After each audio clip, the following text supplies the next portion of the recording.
ये मनाज़िर हैं Lahore high court के बाहर के, जहाँ पर इमरान खान पहुँच चुके हैं अदालत में पेशी के लिए। हिफाज़त ज़मानत के लिए आज उनको बुलाया गया था लाहौर हाई कोर्ट की तरफ से, और वो इस वक्त पेश होने के लिए यहाँ पर आ चुके हैं।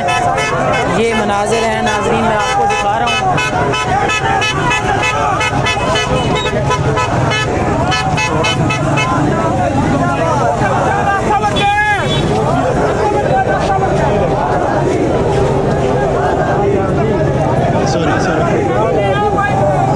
नाज़रीन, ये इमरान खान कुछ ही देर में यहाँ पर पहुँच जाएंगे एक रैली की सूरत में अदालत में पेश होने के लिए।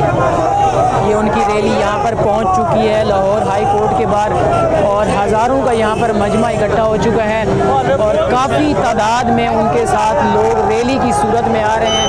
और हर तरफ का हद निगाह यहाँ पर पाकिस्तान तहरीक इंसाफ के कारकुनान और सपोर्टर मौजूद हैं। ये आप देख सकते हैं, जहाँ तक निगाह जा रही है वहाँ तक ही ये पाकिस्तान तहरीक इंसाफ के कारकुनान मौजूद हैं।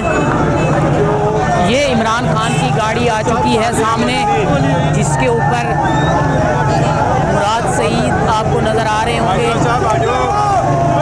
ये इमरान खान की गाड़ी है, और इमरान खान इस वक्त